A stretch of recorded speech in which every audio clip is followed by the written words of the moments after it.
Okay, buddy, what's on the menu today?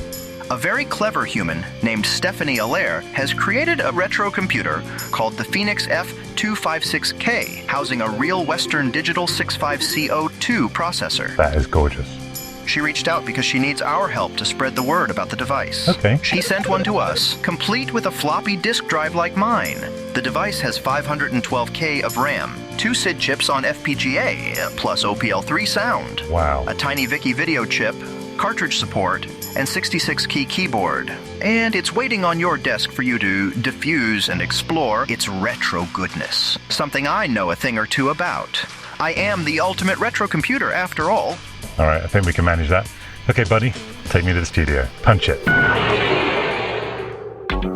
Retro Recipes, a pixelated flight into the nostalgic world of a man whose tech no longer exists.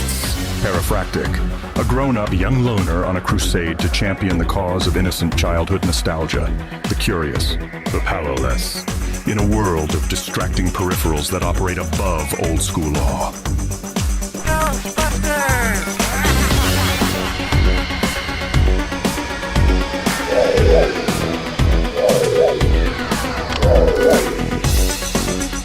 Don't go anywhere, okay, buddy?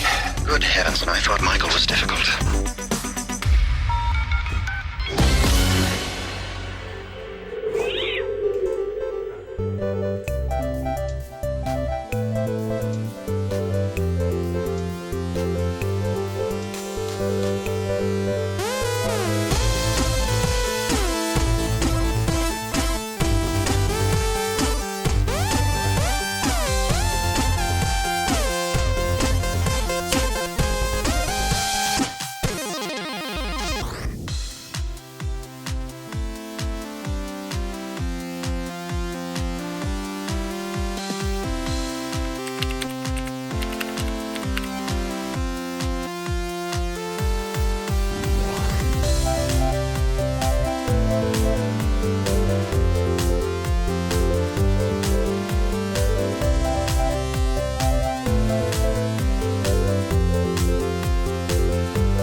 Alright, and let's see what everything is.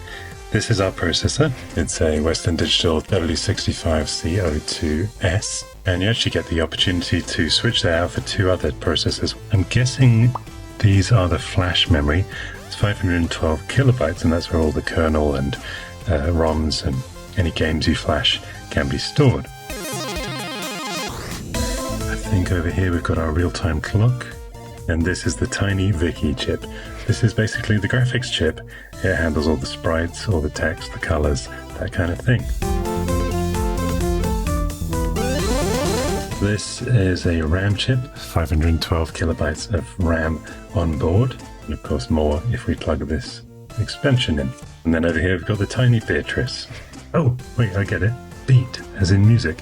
And this is actually 2 SID chips replicated inside that little Tryon chip. Now, originally this was designed to have 2 actual slots for SID chips, but Stephanie realized some people wouldn't populate those, and therefore people who'd written games with SID music, well, that music wouldn't play on those machines. So to make things fairer for everybody, that's why we've got these modern incarnations of the 2 SID chips built into this. This up here is space for a Wi-Fi module. I'll talk about that in a few minutes. And then this is our OPL3 circuit.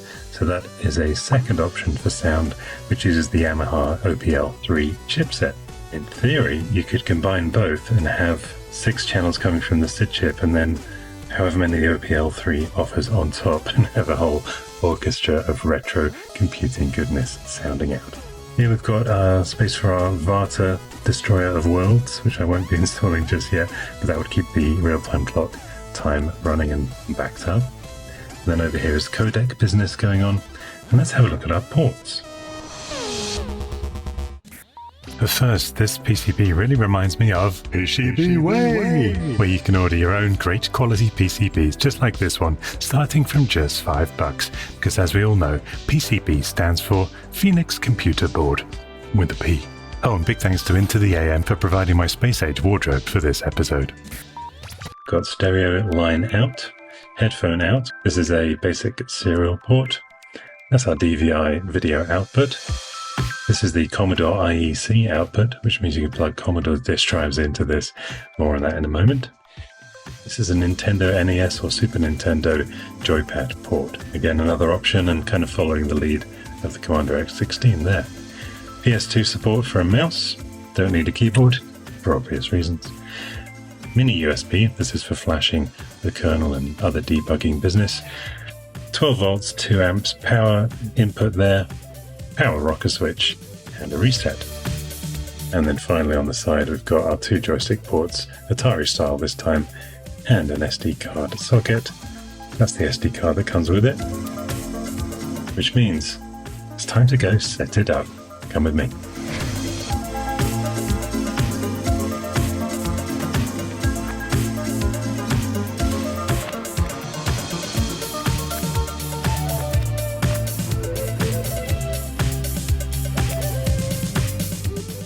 Wait a minute, that won't...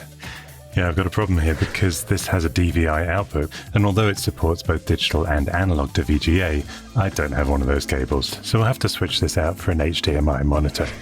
And here we are, finally ready to turn this beautiful thing on. I did already try once and I got a terrible picture. That was using a flat panel display, a 4K HDMI display. That may be a sync issue with the actual monitor, or it may be an issue with the Foenix. I've let Stephanie know. Obviously, if there's a bug in the actual computer, well, that'll be squashed.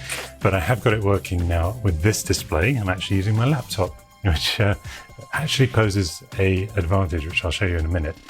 For now, I think all we need to do is switch it on. And I really can't express enough how much I love the fact that this tiny little cartridge form factor is what Stephanie's designed. This one is the 256K RAM expansion, which we're going to plug in. Obviously, other cartridges will become available as well as games, and I'll show you how that might work in a minute. But for now, let's plug it in. It's just so satisfying in an Atari 400 kind of... in an Atari 400 kind of way. When I talk about it being perhaps my favorite retro computer of the modern era, this is why. I mean, look at this. It's just the same feel. Oh, I missed this thing. I have to play with that again soon, but for now we've got all of this to explore. Let me just power it up and you can see how it looks.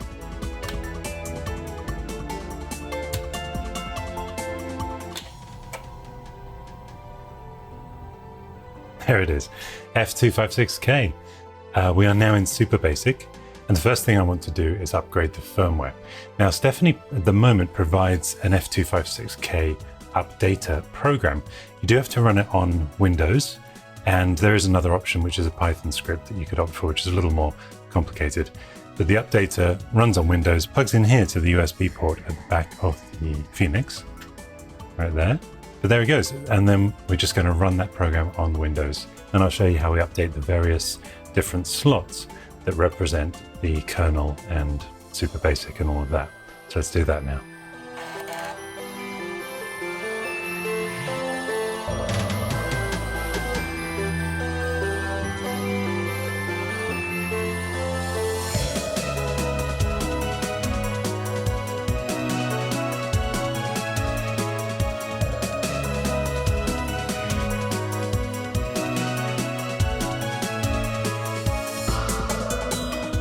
All right, and you can now see that Super Basic is running the 8th of October 2023 version. It's a little hard for me to see with red to green color blindness, that red text. For me, it sort of buzzes. It's very strange. It's very hard to explain. Maybe it does for you, in which case, sorry to inform you, you are red to green colorblind. Moving swiftly on. This is it. We're in Basic. Now, what can you do in Basic? Well, you know, obviously all the regular things. Let me tap out a little program really quick. 10.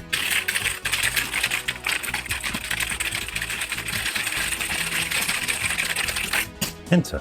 All right, that probably will work. Let's just test it. We'll type RUN to run. Yeah, just what I wanted. Ski Junior. Press a key. That's the volume. Sorry, I forgot I programmed it with sound. So we can just press left and right. And that was the easy level, of course. Now, Frosty's Hill. So I've programmed little snowmen in there, and if you hit them, bummer dude. Obviously, I didn't really program that. If I hit reset, what we can actually do is look at the provided SD card. Now, I think I actually downloaded the basic programs from Stephanie, but I have urged her to make them available with the machine, because when you're going to see, I think the only problem with this machine is the lack of software. For now, let me show you what there is. I'll hit dir for directory. This is why it's super basic. Obviously in Commodore Basic version 2 you might be used to, for example, you would have to type load and then $ in quotes, $8 for device 8. And this super basic just has a lot of faster commands of ways to get there. But here you can see some of those programs, and the one that I ran was their Ski Junior. So you would just type load Ski Junior.bas. Takes a few seconds, and there you can see the directory listing of that. Run stop to cancel. If we go back to the directory, let's see what else we can run here, just to give you an idea of the true power of 8-bit processing. Let's load Mandel, which is a Mandelbrot generator. So we can type run, and it is now plotting the Mandelbrot. You can actually see very clearly how slowly that is going to work.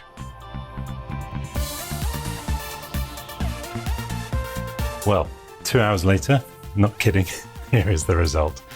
Yeah, so it is a retro computer, and no amount of FPGAs added in is going to stop it being an 8-bit computer. It's still running through that Western Digital processor, and obviously I love that.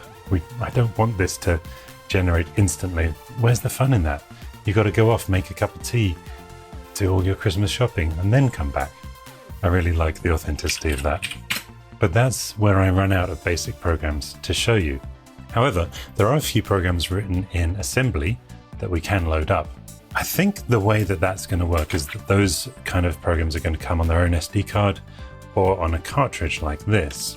You'll then plug that in, and that whole .bin file essentially, or in some cases PGZ, is going to be stored on here, and that way you plug it in and you get all that fun, as I said, like the Atari 400. Because this is such an early release, however, we don't quite yet have that luxury.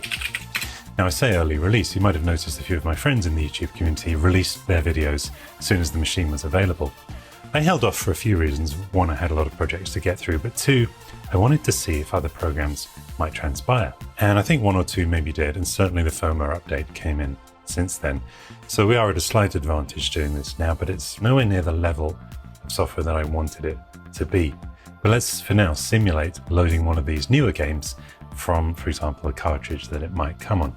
For that, we have to pop over to Windows, and that is where it comes in actually very handy. You won't need to do this, but I've got the laptop doing the screen recording, but that also means I can just Alt-Tab and see the updating software that we can actually flash one of those binary files into the RAM using. So let's do that.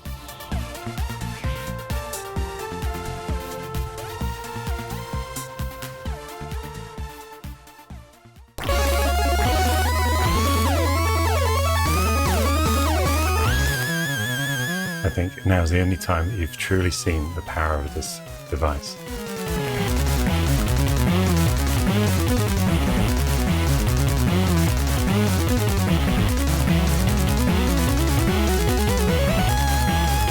Isn't that amazing? So this is using the dual SIDs on board in emulation mode. Yeah, awesome music.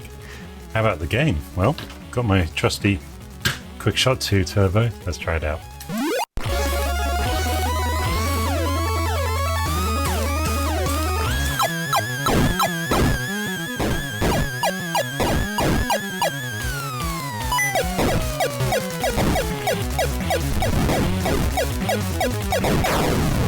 In honor of asteroids on the Atari 400 that I just pulled out of it, perhaps. So this game is written by the same guy who's written the only other really cool game on this device.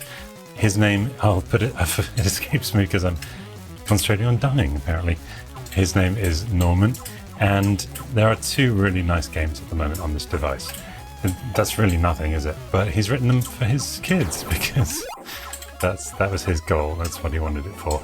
And if we could only get more programs of this caliber, I really think this could become such an amazing ecosystem and such a beautiful platform. I mean, look at it. So there you go. That is Cosmic. And let's do the same method. We'll simulate again a cartridge game and load in this one.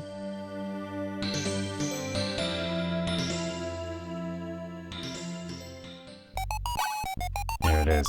Which rules the night?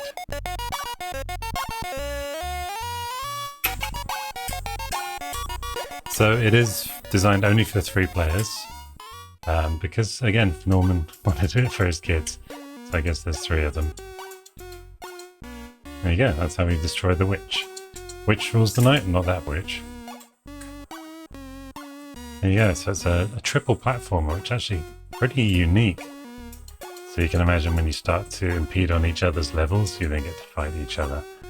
And I had 2 friends. I just have to wait for Ladyfractic to grow up, then I can play it with Ladyfractic. If I hit reset, just got this handy reset button on the back, it's going to just load the game again because it's now essentially in the RAM or in the cartridge, if you like. So I'm going to power off so that clears out of the RAM. Power back on. There's one more little demo I think we can show you here. Where is it? Oh yes, balls.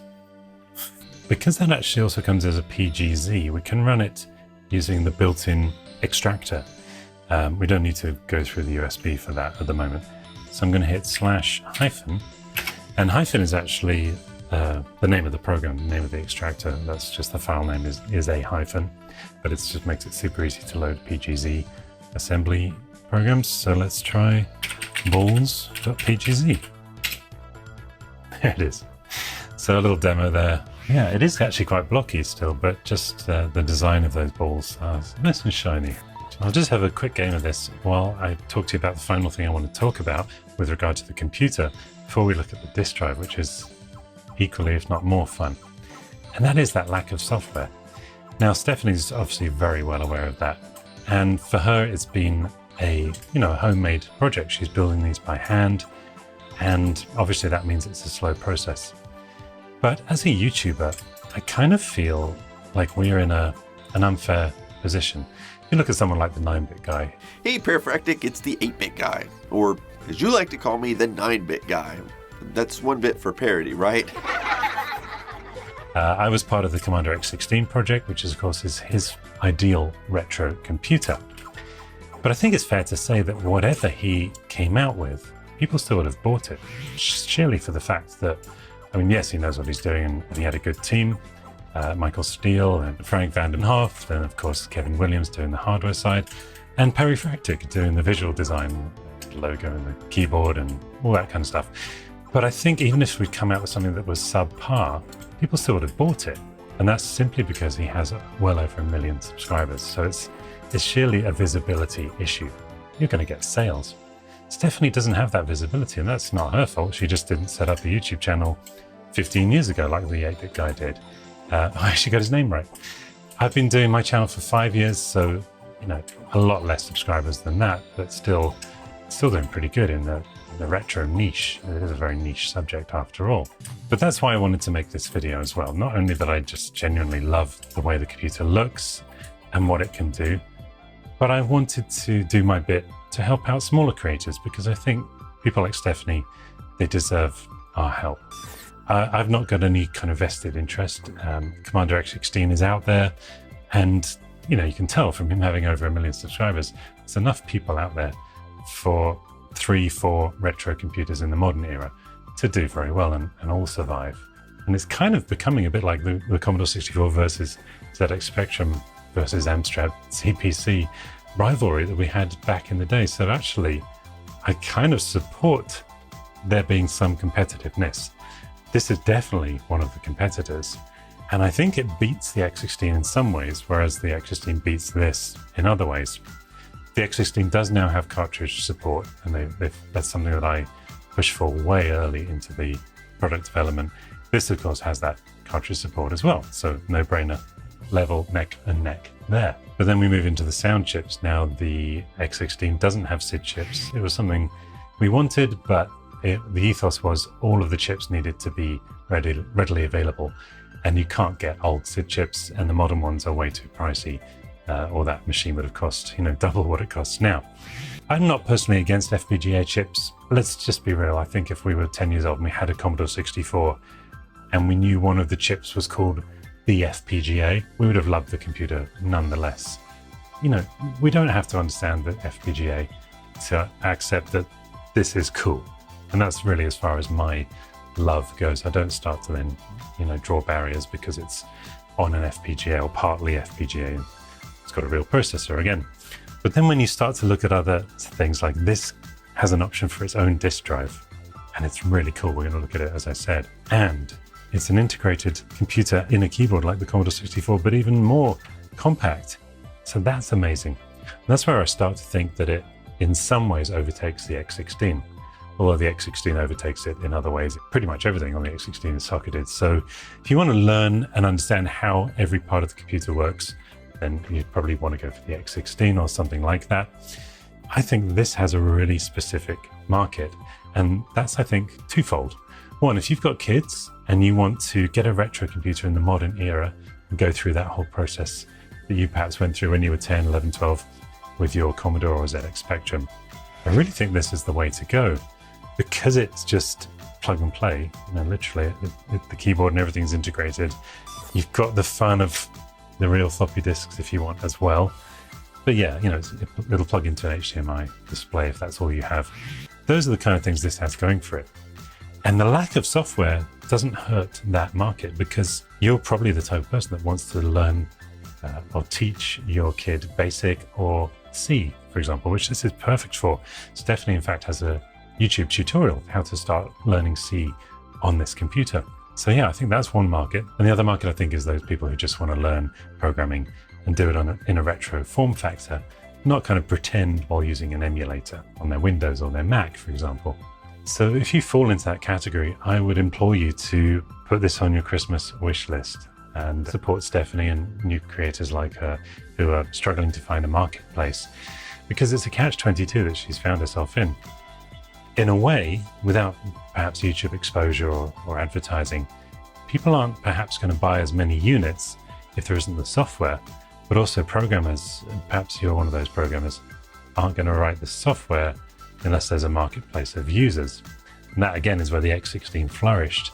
I set up the website for that and the software library, along with some very talented other people.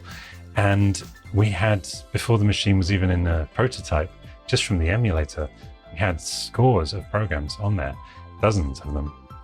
So that's really all that's missing, I think.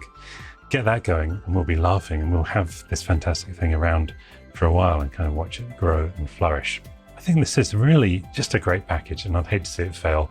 So on that note, speaking of the disk drive, let's explore how that works. This is essentially a Commodore 1581. That's why it's called the FNX 1591, but it is supposedly 100% compatible with the Commodore 64. All you have to do is flash the kernel onto it. If you look on the back here, it's got a little listing of what the different dip switches do, and you can choose then one of 15 different kernel positions. You can have, I don't know why you'd need 15 different disk drive kernels. Jiffy DOS is the obvious one that everyone uses because it speeds up the Commodore 64 disk drive quite significantly. So let's flash Jiffy DOS to this and then see if it works on a real Commodore 64.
So there it is, it works beautifully.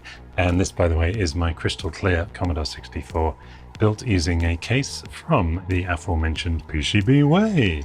They 3D printed, resin printed this, much in the same way that the disk drive from Stephanie is 3D printed. But what if you don't have a Commodore 64? Well, then you can use it with your Foenix F256K. I've got it connected already. That is the disk that we wrote on the Commodore 64 on this drive. Put it in and see what we can do. Just if I type dir, we're looking at drive 0. Let me see how we might change to drive 1.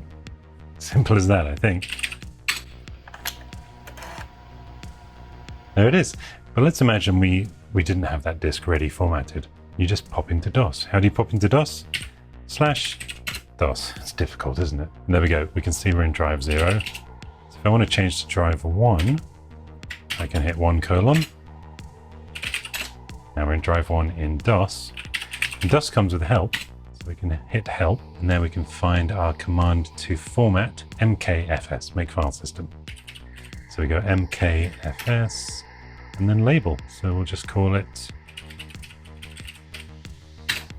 Disky Whiskey. There you go.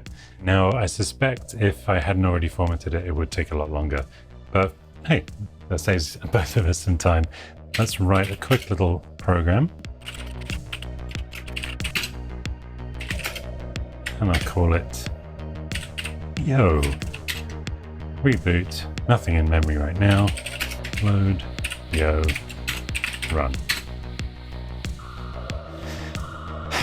Sorry, I forget sometimes I make a video and I just find myself stroking it.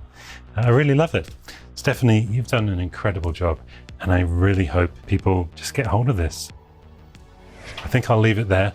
I may come back to this system next year because Stephanie's working on Wi-Fi support, and I think she's kindly agreed to send us a Wi-Fi module that I can solder in, and maybe look into bulletin boards and using it perhaps to actually host the Retro Recipes VBS, which is something I want to set up and offer to supporters, where we can all get online and chat. I can leave this running right here in the studio 24/7 and come in anytime and chat with you guys through this. And what a lovely form factor this would be for that. So yeah, hopefully the Foenix will rise, not from the ashes because it's pretty much still brand new, but hopefully it will endure. As for me, I'm going to endure and enjoy the rest of my week.